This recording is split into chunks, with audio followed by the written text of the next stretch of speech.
अस्सलामुअलैकुम दोस्तान मोहतरम, क्या हाल चाल है। उम्मीद करता हूँ आप सभी ठीक होंगे और अपने अपने मुल्क में खूब इंजॉय कर रहे होंगे। सामईन मोहतरम, आज की वीडियो में मैं आपको दिखाऊंगा कि ग्राफ्टिंग का जो सबसे आसान और सक्सेसफुल तरीका है वो क्या है, और आज मैं आपको रिज़ल्ट भी दिखाऊंगा।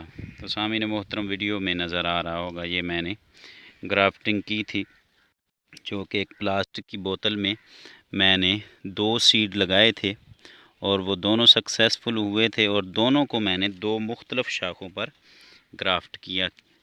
एक ये शाख है, इस पर ग्राफ्ट किया है, और इसके ऊपर से मैंने पॉलीथीन हटा दिया है और ये बिल्कुल अच्छे तरीके से ग्राफ्ट लग चुका है। और ये इसकी शाख देखें, ये कितनी अच्छे इस पर लीफ आ चुके हैं। और दूसरा जो सीड था उस पर भी बड़ा अच्छा ग्राफ्ट हो चुका है। ये देखें आप वीडियो में, बिल्कुल अच्छे तरीके से जुड़ चुका है, और इस पर भी बहुत अच्छे लीफ आ चुके हैं। मैं अभी कोई 5-7 दिन इसको मज़ीद यहाँ पर रहने दूँगा, ताकि ये जो पत्ते हैं ना, ये मज़ीद अभी सब्ज़ कलर के हो जाएंगे।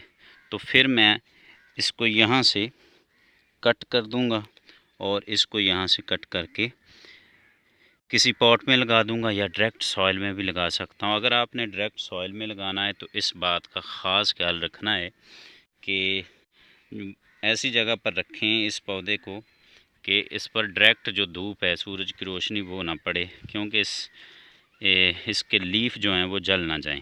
इसलिए आपने कोशिश करनी है कि इसको सायादार जगह पर कुछ 5 से 7 दिन रखना है। बाद में इस पर डायरेक्ट सूरज की रोशनी भी पड़ जाए तो ये पौधा सक्सेसफुल हो जाएगा। और इसी तरह मैंने और भी ग्राफ्टिंग की हुई है। ये एक प्लास्टिक की बोतल में ही मैंने ये भी 2 ही सीड लगाए थे, और ये उसका ग्राफ्ट आपको नज़र आ रहा होगा। और इस पर भी ये देखें नए बड्स निकल चुके हैं। इसको भी मैं अभी कोई 10 से 15 रोज़ मज़ीद यहाँ पर रहने दूँगा। बाद में इसको भी यहाँ से कट कर दूँगा। एक और मैं आपको दिखा रहा हूँ, वो भी बड़ी अच्छी उसकी भी ग्रोथ चल रही है।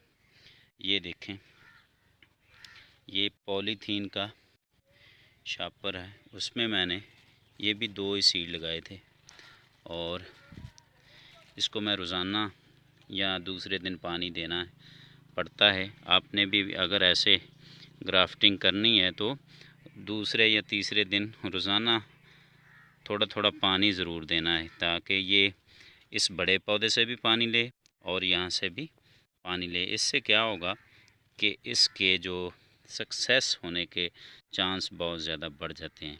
ये भी देखें, मैंने इसका भी पॉलीथीन यहाँ से रिमूव कर दिया है, तो इसका भी जो जॉइंट है बहुत अच्छा लग चुका है। इसको भी मैं अभी को 5-7 दिन और रहने दूंगा, ताकि अभी यहाँ पर सूरज की रोशनी भी काफ़ी तेज़ है, तो मैंने समझा कि अभी थोड़ी सी नरमाई हो जाए मौसम में, तो फिर मैं यहाँ से इसको कट करूँगा और सामने मोहतरम इसको पॉट में या डायरेक्ट ज़मीन में लगा दूँगा। ये मेरे पास सफ़ेद चौंसा आम है, उसका एक कोई 10 साल पुराना ये पौधा है, और इस पर बड़े अच्छे आम लगते हैं, तो मैंने समझा कि इसकी ग्राफ्टिंग ही बेहतर होगी। ये देखें आप, इसकी बड़ी अच्छी ग्रोथ चल रही है। तो सामईन मोहतरम, आप भी ये जुलाई के महीने में, जो जुलाई के आखिर में या अगस्त के शुरू में, इस तरीके से अपने पौधों को लगाएं और ग्राफ्ट करें। ये बेहतरीन तरीका है। इस तरह से ग्राफ्ट बिल्कुल जल्दी सक्सेस हो जाती है, और इसकी पर जो फल है वो भी 2 साल 3 साल के अंदर अंदर लगना शुरू हो जाता है। ये देखें। तो उम्मीद करता हूँ आज की वीडियो पसंद आई होगी। मेरे चैनल को सब्सक्राइब कीजिएगा। अल्लाह करीम हम सब का हाफिज़ व नासिर हो।